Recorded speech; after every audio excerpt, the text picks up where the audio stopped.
Tonight we're slipping into woolen socks and shuffling toward a 12th century monastery scriptorium, a room so aggressively candlelit, your modern eyes would demand OSHA regulations. You're not here to illuminate manuscripts, too much pressure, but to witness the sacred art of making boredom holy. Let's be real, you'd last 5 minutes here before asking, do you guys have, like, linen paper? So before you get comfortable, take a moment to like the video and subscribe, but only if you genuinely enjoy what I do here. Drop a comment with your location and local time. Brother Eustace needs material for his strange future people's doodles. Now, dim the lights, maybe turn on a fan for that soft background hum, and let's ease into tonight's journey together.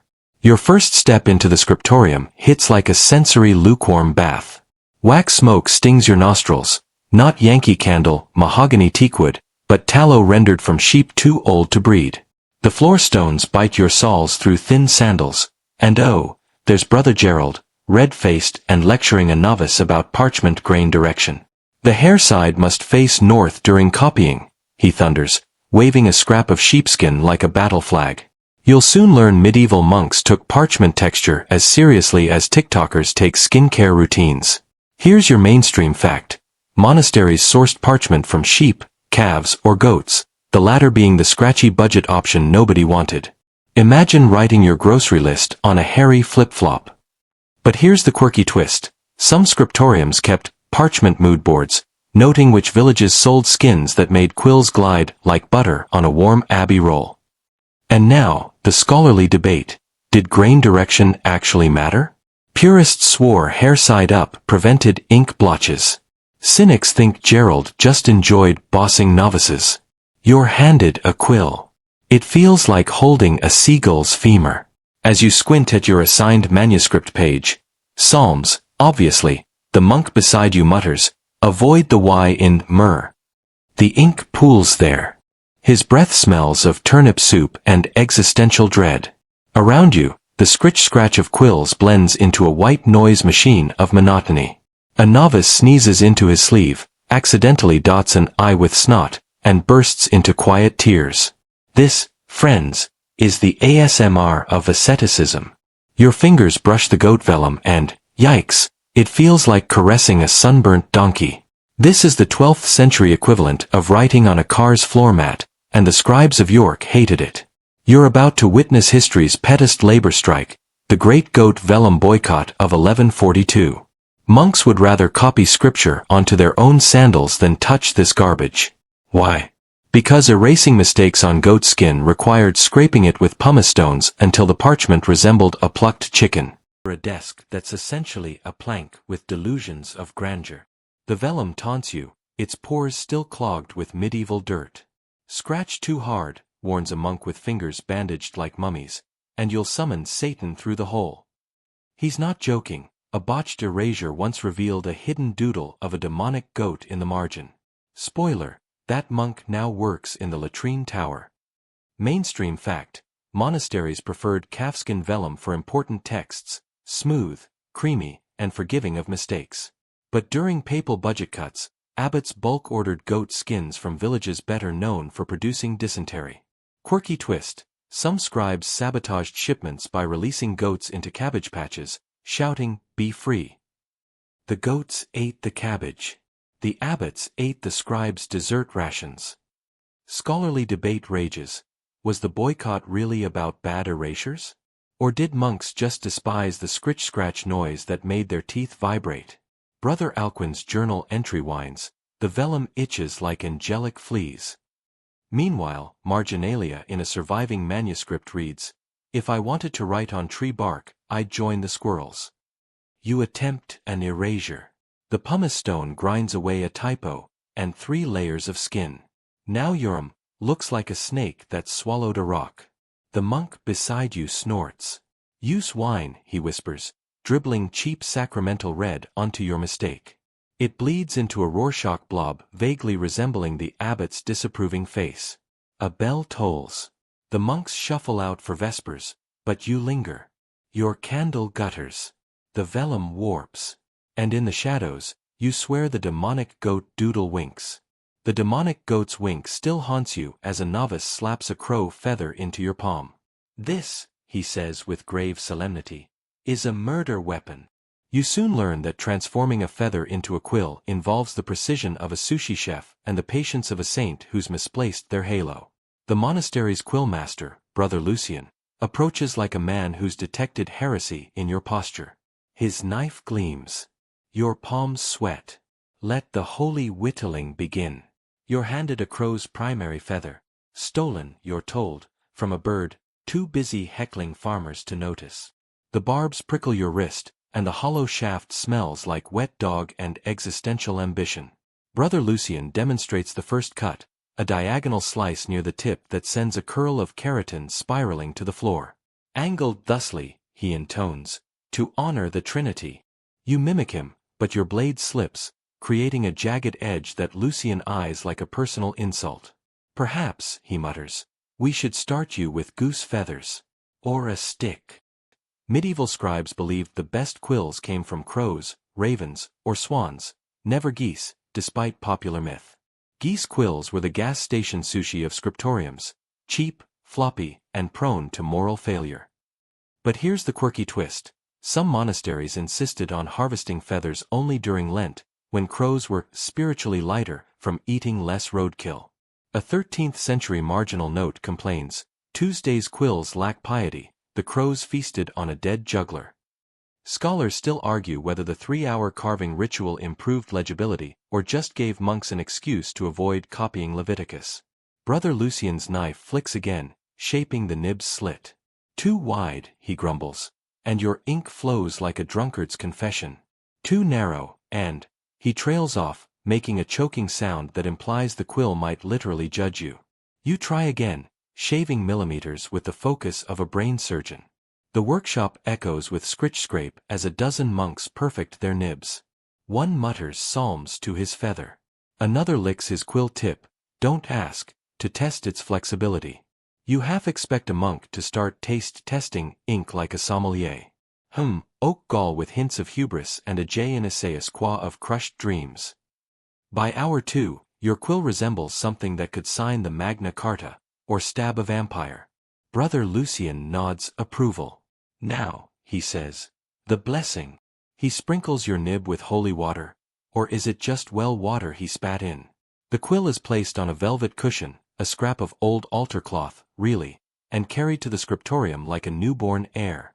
As you sit to write, the crow quill glides across parchment with smug superiority. But then, disaster. A single barb remains on the shaft, tickling your palm with every stroke. You realize too late, this is why scribes wore hairshirts. Not for piety, but to stop themselves from screaming over bird fuzz. Your victory over the quill is short-lived. Now you're handed a clay pot of ink that smells like a witch's pantry and a mandate to stir counterclockwise, lest you summon the Antichrist. This isn't ink, it's a medieval chemistry experiment gone wrong. Oak galls, parasitic growths plucked from trees like acne, ferment in rainwater with rusty nails, horse glue, and what you swear is a toenail clipping. The monks call this divine black. You call it a biohazard. Brother Cuthbert, the ink master, looms over your shoulder, his hands permanently stained the color of a stormy midnight. The viscosity must mimic the River Jordan in spring, he declares, dunking a finger into the pot. He licks it. He licks it. Needs more vitriol, he croaks, tossing in a lump of iron sulfate that hisses like a disgruntled cat. You're 80% sure this man has poisoned 3 popes. Iron gall ink was the backbone of medieval manuscripts, durable, slightly corrosive, and capable of outlasting empires. But the quirky twist. Some monasteries added holy additives, drops of saints' shrine water, powdered relics, allegedly, or in one Welsh abbey's case, crushed adder stones to ward off heretical termites. Scholarly debate simmers. Did secret ink recipes really affect longevity, or was it all monastic marketing to scare rivals? You stir. The ink thickens. A bubble bursts, splattering your thumb. It stains instantly. Ah, Cuthbert nods. Brother Purple Hands initiates another. Turns out, spills were so common that novices earned nicknames based on mishaps. Brother Smudged Crotch, don't ask. Sister Ink Eyelids, a tragic sneeze, and your destiny, Purple Hands, a badge of shame that takes 7 penances to fade. The real horror comes when you trip over a snoozing monastery cat, sending the ink pot airborne. Time slows. Cuthbert's scream harmonizes with the cat's yowl. The ink arcs, a black rainbow, before splattering across 5 pages of psalms, 2 monks, and a loaf of sacramental bread. The scriptorium freezes. Someone whispers, "At least it wasn't the peacock ink." Yes, that's a thing. No, you don't want to know how they extracted the color. As punishment, you're tasked with scraping congealed ink off the floor tiles using a spoon. The cat, now sporting a goth phase, glares at you from a stained windowsill. That night, your hands steeped in walnut oil and regret, you dream in smudged Latin. Your hands may be purple, but your spine is now the real victim. Hours of hunching over parchment have transformed you into a human question mark. Enter Brother Aldous, the monastery's self-proclaimed posture paladin, whose solution to back pain involves a plank of wood, 2 hemp ropes, and what you suspect is a vendetta against comfort. The devil's slouch, he hisses, poking your curved spine with a ruler, is how heresy enters the body. You're about to become medieval IKEA furniture. He straps you into a chiropractic chair, a torture device disguised as piety. The plank digs into your lower back while ropes yank your shoulders into alignment. Imagine you're a cathedral buttress, Aldous commands. You imagine crumbling. Around you, scribes moan into their desks, their spines crackling like wet firewood. One monk's hunched posture has become so legendary, they've nicknamed him Brother Snail, and joke that he'll fossilize mid-sentence. Monasteries employed strict posture protocols to prevent scribes from becoming permanent hunchbacks. Think ergonomics with a side of exorcism. Desks were angled, stools had carved back supports, and hourly stretches were mandated. But here's the quirky twist. Some scriptoriums hung iron chains from the ceiling for monks to gently pull during breaks, believing spinal alignment invited angelic dictation. Spoiler, it invited hernias. Scholars still argue whether these methods worked or just redistributed pain. Brother Aldous swears by his rope and plank system, citing a 10th century text that claims straight spines repel Viking raids. Skeptics note that the most prolific scribe in York Abbey was buried with a spine coiled like a cinnamon roll. You're freed from the chair, only to realize your neck now creaks like a haunted door. Aldous prescribes walking meditation across the cloister, code for go stare at a wall until you feel grateful for the plank. As you shuffle past the herb garden, you spot Brother Snail bent so far over his desk, his beard is collecting ink droplets. He's copying Revelations, a passing novice whispers. Fitting, since he's seen the apocalypse of his own vertebrae. Back at your desk, you attempt Aldous' angelic posture. By Psalm 23, your abs tremble, and your quill hand rebels, drawing a J that slants like a drunkard. The monk beside you, strapped into his own chair, mutters, "The devil's slouch is more comfortable." A rogue sneeze nearly sends you face first into the ink pot. This is why medieval manuscripts have so many amen doodles, sheer spinal desperation. That night, as you lie on a straw mattress harder than the abbot's heart, you vow to invent the office chair. 6 centuries early. Your spine's rebellion fades as the real menace begins. The lowercase o. Not just any O, a perfect, trance-inducing circle that monks allegedly drew for 6-hour stretches without blinking. Brother Odo, the O virtuoso and possible sleepwalker, places a fresh parchment before you. "Breathe with the quill," he murmurs, his own eyes glazed like honey-drizzled communion wafers. You soon learn that copying psalms is for amateurs. The real monastic flex is turning vowels into hypnosis spirals. The first O is easy, a jaunty little hoop. The 50th feels like drawing the same raindrop into a bottomless puddle. By the 100th, your quill moves on its own, guided by muscle memory and mild delirium. The candle flickers. Time dissolves. You enter a state where O's aren't letters but portals to the void. A novice nearby hums Gregorian chants in sync with his strokes, his O's so flawless, you suspect he sold his soul for a compass. Repetitive lettering was a meditative practice, meant to empty the mind for divine inspiration. Monks believed perfecting a single letter could bring them closer to God's geometry. Quirky twist. One 13th century scribe allegedly drew 10,000 O's in a week, then sleepwalked into the chapel and tried to correct the stained glass halos with a quill. Scholarly debate. Was this trance state a form of prayer, or early onset carpal tunnel syndrome? Brother Odo's treatise claims the O loop aligns with the celestial orbits, while Marginalia in his journal reads, "If I see another O, I will become one." You snap awake to find your O's have morphed into drowsy snails. Brother Odo TSKS. Your circles wobble like a drunkard's theology. He demonstrates, his quill swirling with robotic precision. His pupils don't dilate. Does he even blink? You mimic his rhythm, matching your breath to each stroke, inhale up, exhale down, until the O's start breathing back. A bell rings for none, the mid-afternoon prayer. No one moves. The room vibrates with the scritch of quills, a lullaby of futility.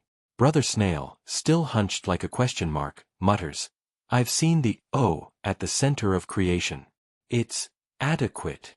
You glance at his parchment, his O's are egg-shaped. Heresy or innovation? History will never know. By hour 4, your O's develop personalities. One winks. Another sprouts tiny legs. A particularly judgmental O morphs into the abbot's disapproving mouth. When you finally set down the quill, the world tilts. The stone floor undulates like parchment. A passing novice offers you watered wine, which you spill in a perfect circle. Divine geometry follows you everywhere now. That night, you dream in loops. The monastery's rose window spins. The well's bucket traces O's in the dark.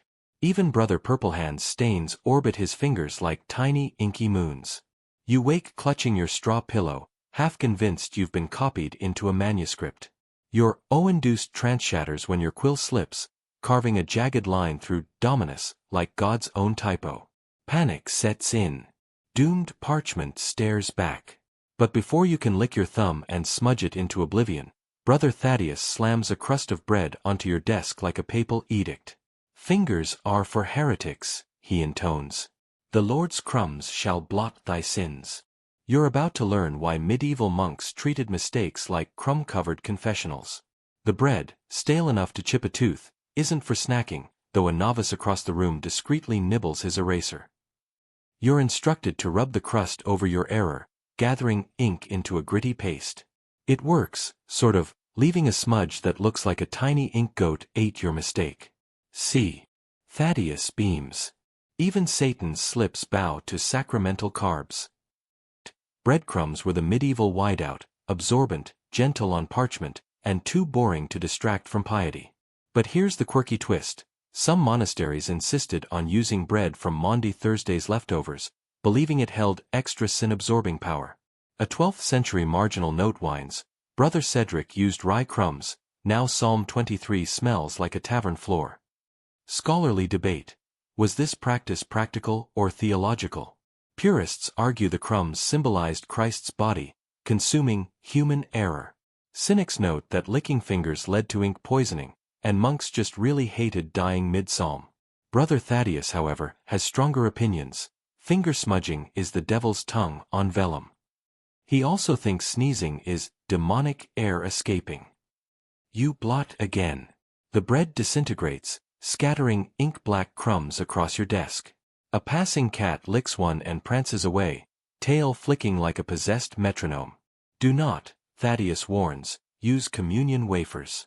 We learned the hard way. Rumor says a monk once erased a mistake with the actual Eucharist. The bishop made him copy Genesis, on his knees, with a rock. Your corrected O now resembles a deflated balloon, but Thaddeus nods approval. Better, he says. Remember, errors are mortal, crumbs are eternal. You glance at Brother Purplehands, still scrubbing ink off his sandal, and wonder if eternity includes breadcrumb dust in every crevice of the scriptorium. By dusk, your desk looks like a bakery exploded. You find crumbs in your sleeve, your hair, even your quill's nib. A novice nearby sneezes, launching a crumb into Brother Snail's beard. He doesn't notice. He's too busy erasing a typo in Apocalypse with what appears to be a muffin.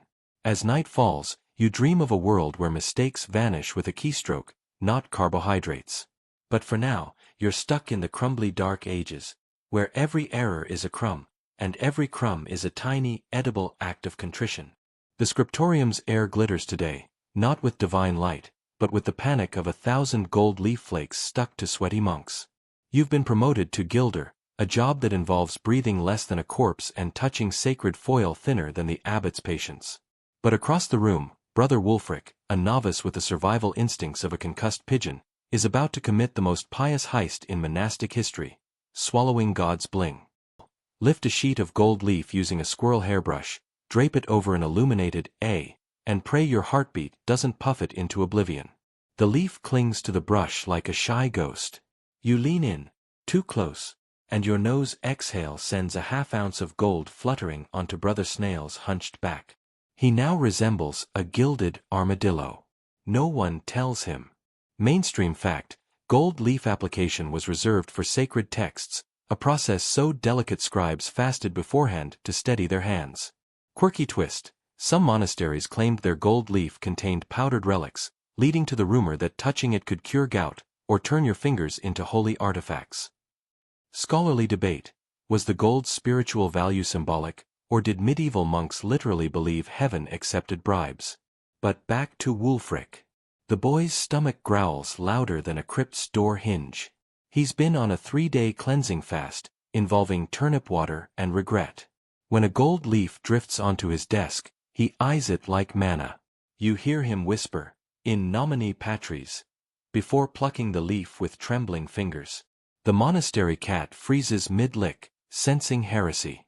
Gold leaf, you soon learn, tastes like disappointment and hubris. Wulfric's face puckers as it dissolves into metallic confetti on his tongue. For divine digestion, he croaks to no one.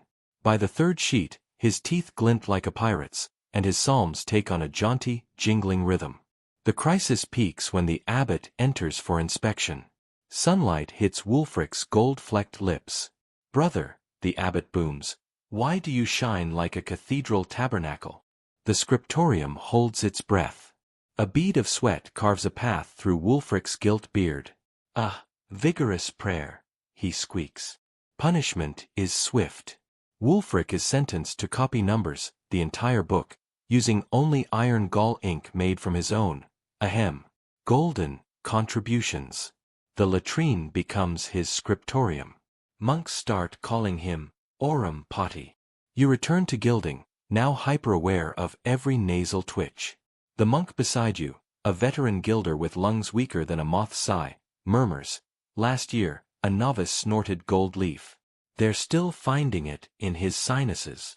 You make a mental note to breathe through your ears. By dusk, the manuscript glows like a celestial cheat sheet. But as candles gutter, you spot Wulfric's discarded gold sheets clinging to sandals, beards, even the cat's tail. The scriptorium looks less like a holy workspace and more like a dragon's sneeze. Dream of Wulfric penning psalms on parchment made from his own shame, each word twinkling faintly. The monastery cat, now half gold, chases his tail in a spiral of sacrilege and sparkles. The gold leaf sparkle clings to your eyelashes like holy glitter, but monotony is the scriptorium's true currency. Between Psalm 47 and the 18th Amen, your brain threatens to drip out your ears. Enter boredom breaks, sanctioned mental vacations so aggressively dull, they make copying Leviticus feel like a carnival game. You're about to learn why monks counted floor tiles like it was an Olympic sport and debated snail migration dates like ESPN analysts. Your first break begins with a whisper from Brother Cuthbert. The third tile from the northwest corner has a fleck of purple. Stare at it until it speaks. You obey, crouching until your knees crackle like parchment. The tile's fleck, likely a wine stain from the great ink freeze of 1123, shimmers faintly. "Ah," murmurs a passing novice, "that's where Brother Purplehands spilled his repentance potion." You wait. The tile says nothing. It judges everything. Mainstream fact, medieval scribes followed strict horarium schedules, breaking work into chunks aligned with canonical hours. But during marathon copying sessions, abbots permitted mind rests, to prevent accidental heresy via zoning out. Quirky twist. One 13th century manual lists approved break activities, including meditating on the 4 humors of a turnip, and estimating how many angels fit in the abbot's left shoe. Scholarly debate. Were these breaks genuine respites or just productivity hacks? Brother Gerald's journal insists tile counting warded off sloth, while Marginalia in his Psalter reads, "I've named the tiles. Gregory is my favorite." You switch to mental snail racing. Today's hypothetical. If a garden snail departed Berry Street, Edmonds during Lent, would it reach Canterbury before Christmas? Spoiler, no, but it would definitely outpace Brother Snail. The monk beside you overhears your calculations and gasps. You forgot the feast days. Snails rest on Sundays. His own break involves reciting the Abbey's yearly candle inventory backward, a skill he's weirdly proud of. The real thrill comes when 2 novices engage in competitive cobweb counting. 12 in the northeast arch, hisses one. Fake news, snaps the other. Brother Thaddeus sneezed 2 down yesterday. They bet turnip rations on it. You half expect them to start a medieval fantasy league for dust motes. By your 3rd break, you're inventing games. How many quills fit in the abbot's beard? You guess 17. The answer is excommunication. Could the monastery cats form a choir? Yes, but their Gregorian chant sounds like a demonic kazoo. A novice nearby mentally composes haikus about ink viscosity. Oak gall winter black / flowing like sinner's regrets / my thumb is still purple. But the abbot's eagle eye looms. Vigilance, he booms, catching a novice daydreaming about cloud shapes. Idle minds breed innovative sins. The threat works. Monks resume copying, their breaks now covert, sly tile glances, covert snail math behind raised Psalter pages. You develop a devotional stare, that's really you imagining the manuscript as a giant cheese wheel. A bell tolls, saving you from your 89th tile. Brother Snail, hunched eternally, rasps. I once counted 1,002 cracks in the refectory ceiling. The abbot missed one. His grin suggests this is the closest monks get to rebellion. That night, you dream of tiles with faces, snails wearing tiny quills, and Brother Purplehands chasing a gold leaf through a labyrinth of cracks. The monastery cat licks a cobweb scoreboard. You wake up counting your own freckles. The scriptorium's tension thickens like congealed ink, it's peer review day. Monks don their most pious frowns and sharpen their Latin vocabularies, because nothing says constructive criticism like passive-aggressive quips etched in dead languages. You're handed Brother Snail's latest work, a psalm so sloppily copied, the letters seem to limp across the parchment. Your task. Roast him with the elegance of a saint and the subtlety of a catapult. Brother Thaddeus, the critique ringmaster, starts with a magnanimous, "Let us lovingly dissect our brother's failures." He holds up a page where the S curves like a drunken serpent. "This S," he declares, "slouches like a tavern drunk at matins." The room nods solemnly. Snail's beard quivers. You're handed a quill to annotate his sins in the margins. Mainstream fact, peer review was essential for maintaining manuscript quality, with errors seen as collective spiritual failures. Quirky twist, some monasteries had insult handbooks to keep critiques liturgical but lethal. Example, "Thy letters dance like gouty peasants," or "This G resembles a hanged heretic." Scholarly debate, were these critiques genuine quality control or just sanctioned bullying? Brother Thaddeus Marginalia suggests both. Corrected Brother Snailsm, and his pride. Deo gratias. You attempt diplomacy. Perhaps, the R here is unconventionally spirited? Thaddeus gasps. Unconventional? This R is theologically unstable. He demonstrates proper roasting by comparing Snail's Q to a duck struck by lightning. Snail retaliates by pointing out Thaddeus' own blotched D, a blob he calls the devil's teardrop. The room erupts in whispered Latin burns.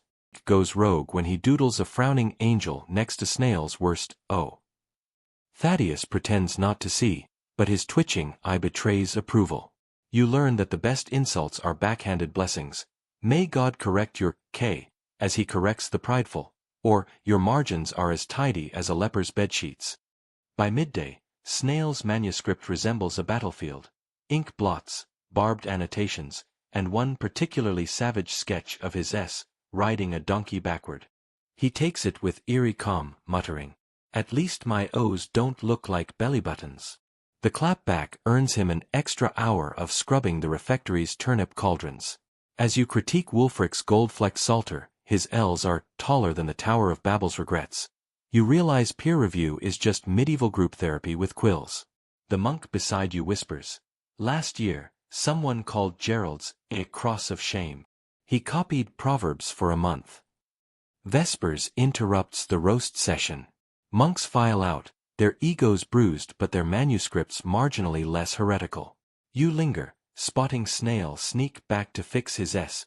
With breadcrumbs, of course. His hunched shadow against the candlelight looks almost heroic. Or maybe that's the sleep deprivation talking. The Abbey's night shift scribes are the medieval equivalent of graveyard shift gas station clerks, sleep-deprived, mildly unhinged, and fluent in the art of covert rebellion. By day, the scriptorium churns out pious perfection.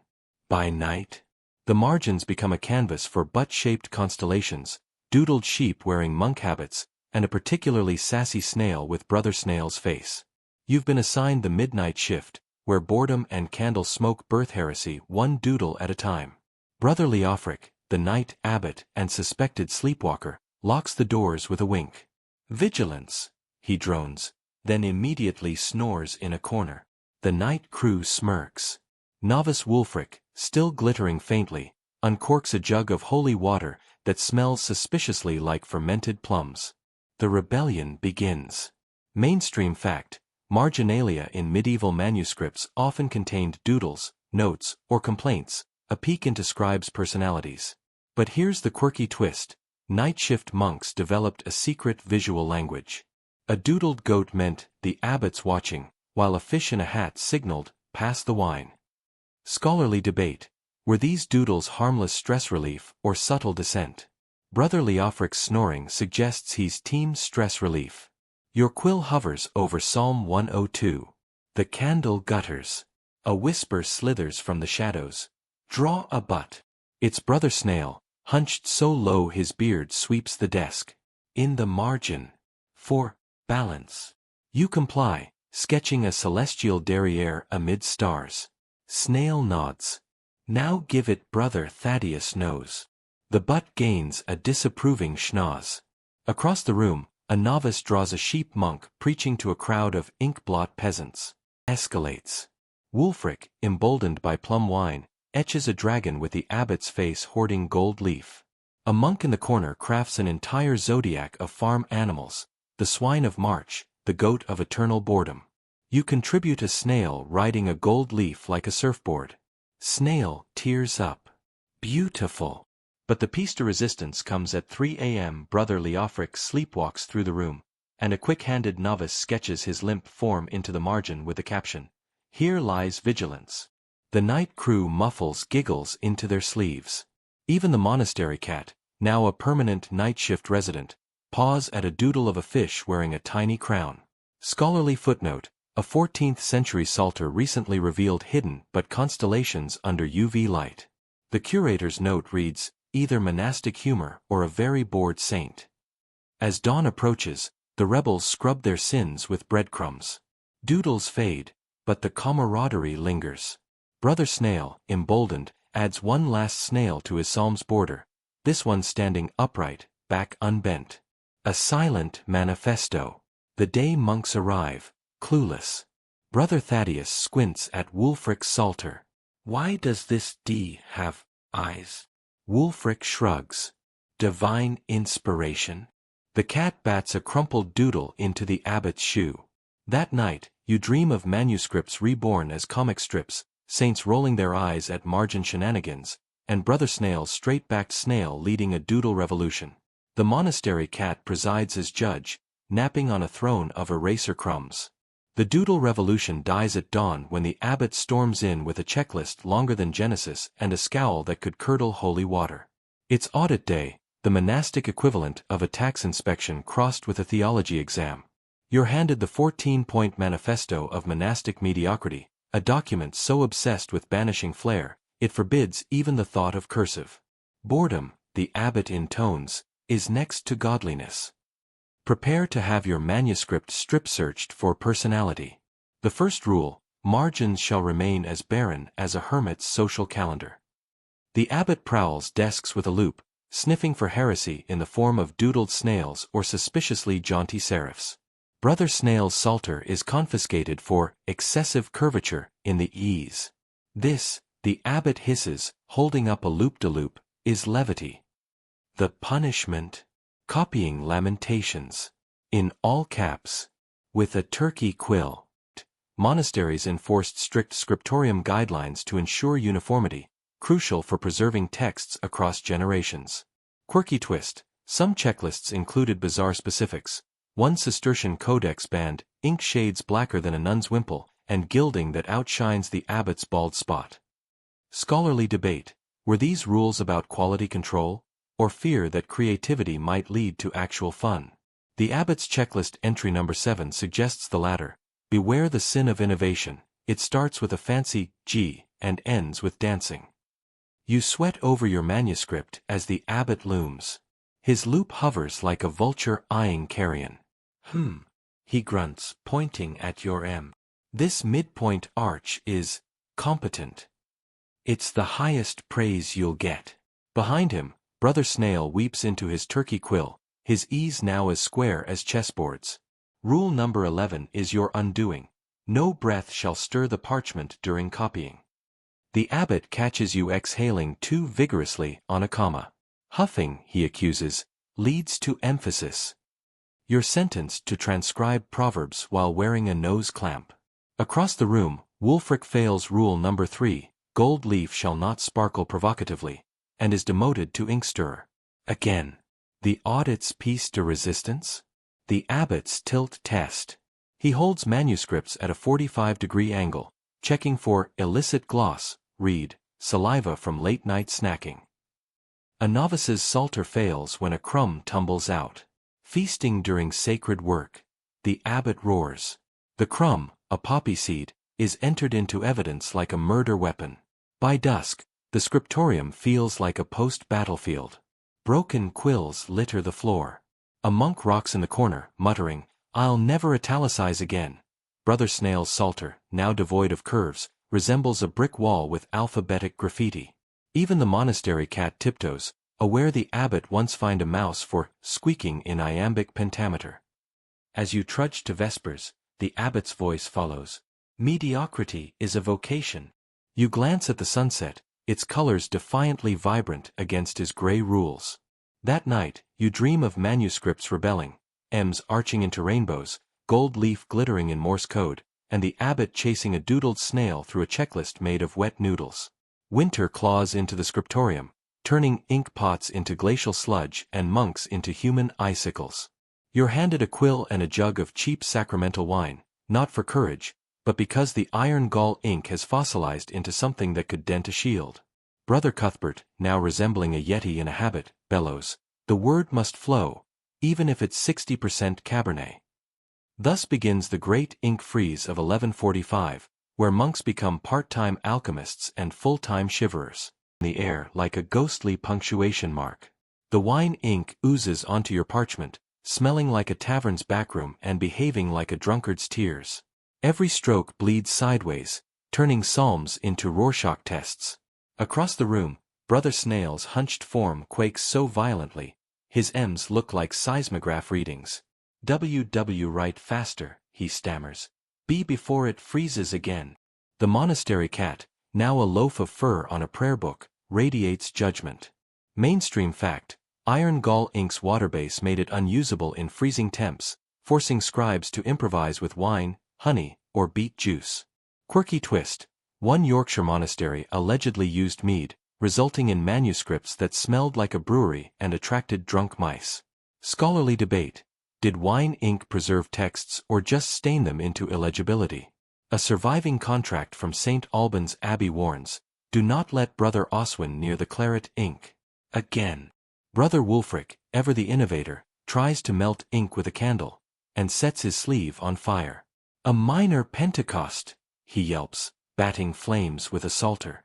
The abbot, icicles dangling from his nose, confiscates the candle and barks, cold as God's reminder to write succinctly. You dunk your quill in honey as a last resort. Now your J's glisten with existential stickiness, and the cat won't stop licking your desk. The low point comes when Brother Cuthbert's beard freezes to his parchment. A novice suggests pouring wine on it. Tempting, Cuthbert growls, but this beard contains more wisdom than your entire lineage. He sacrifices a corner of the page instead, leaving behind a relic of follicular devotion. By midday, the scriptorium resembles a vineyard after a hurricane. Purple puddles dot the floor. Psalms blur into parables. A delirious monk begins translating proverbs into drunken Latin, vinum veritas, baby. You attempt a solemn amen, but the wine ink betrays you, blossoming into a stain that looks eerily like the abbot napping. The crisis breaks at nones when a traveling merchant donates a barrel of beet juice.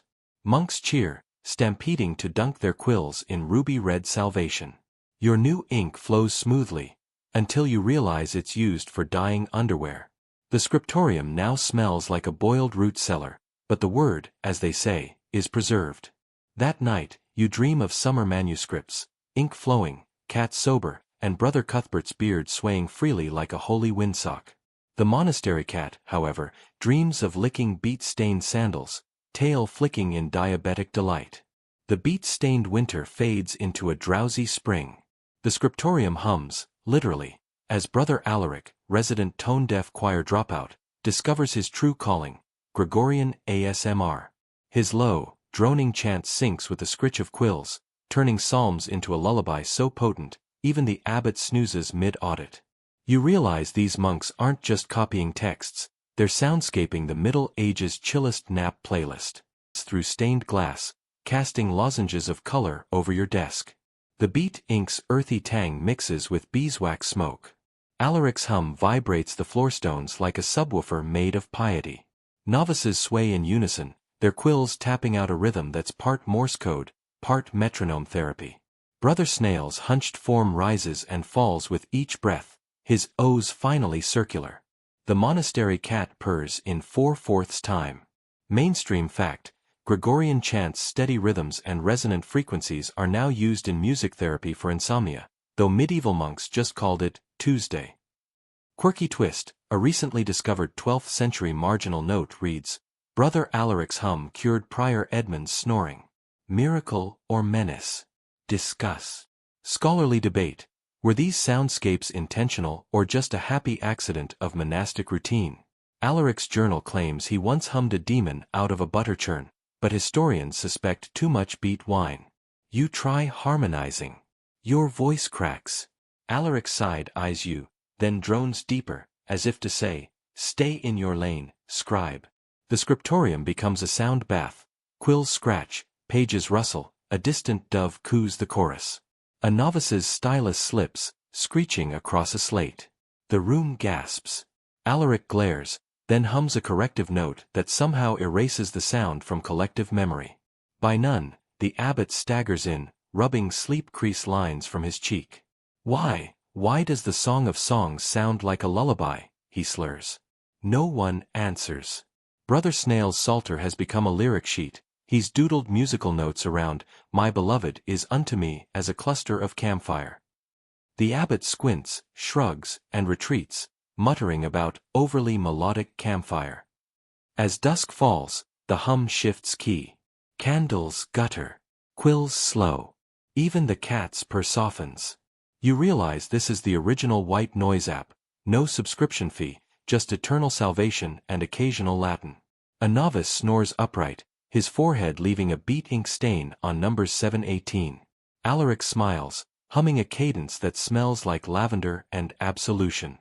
Scholarly footnote, sleep researchers recently analyzed a 14th century chant recording. Yes, someone tried. Their verdict: beta waves dropped 40%, either divine intervention or really good acoustics in cowled hoods. That night, you dream in frequencies. Brother Snail's spine uncurls to a B-flat. The gold leaf demon tap dances to a kyrie. And the monastery cat conducts a choir of quills, each singing, Dormite I am, Dormite, translation, go the fuck to sleep. The final stroke of your quill lands with a whisper, the last Amen, curling like a sleeping cat's tail. Around you, monks sway in a collective exhale. The manuscript is complete, a tome so thick, it could double as a siege weapon. But the true climax? The abbot arrives bearing a feather duster older than the monastery's wine cellar, ready to perform the ceremony of dust. Not metaphorical dust. Actual, centuries old, probably haunted dust. The abbot clears his throat, a sound like gravel down a well. Ashes to ashes, he intones. Dust to dustier dust. He dips the duster into an urn labeled relic dust, do not sneeze, and begins flicking it over the pages. The particles catch the light, swirling like lazy angels. Brother Snail, for the first time in living memory, straightens his spine to witness the ritual. His vertebrae crackle like a bonfire of regrets. Mainstream fact: completed manuscripts were ritually cleaned to remove eraser crumbs and ink debris, ensuring they'd survive centuries of neglect. Quirky twist: this particular dust was harvested from the monastery's oldest manuscript, a 5th century psalter eaten by worms in 763. The abbot claims it blesses new works with old boredom. Scholarly debate: was dusting symbolic, a metaphor for mortality, or just monastic spring cleaning? A marginal note in the dust urn reads, mostly to annoy the librarian. The cat, now a senior citizen of the night shift, leaps onto the desk and sneezes violently. The dust plume coats Brother Snail's beard, turning him into a living relic. The abbot scowls but resists the urge to dust the cat. Sacrilege, he mutters. But, Fluffy. As the dust settles, so does the weight of months. The monks file out, their shoulders lighter, their quills retired. You linger, tracing a finger through the dust on your desk. It spells finito in Old Latin, or maybe fartilis, it's hard to tell.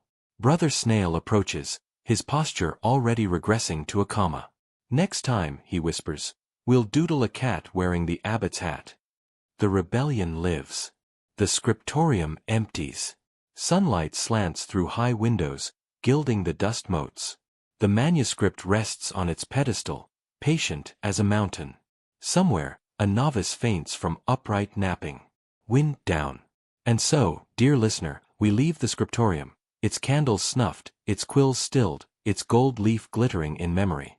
The monk's world fades like ink into vellum, a slow dissolve from candlelit labor to the soft hush of history. Perhaps you've drifted a while in their rhythm, felt the hypnotic pull of O's and dust, the ache of hunched shoulders and the flicker of clandestine doodles. Imagine now the monastery at rest, owls murmuring in the cloister, the cat prowling commas in the margins of night, Brother Snail's beard collecting moonlight like errant parchment scraps. The manuscript sleeps too, its words dreaming of fingers yet unborn, eyes yet unopened, a future where its boredom is someone else's lullaby. Breathe deep the silence after the final amen. Let the scratch of quills melt into distant cricket song, the abbot's frown soften into a shadow, the chill of winter ink warm into spring soil. You've walked a circle with these monks, a quiet pilgrimage through the sacred and the silly. Now, let the circle close. The stars turn. The world blurs at the edges.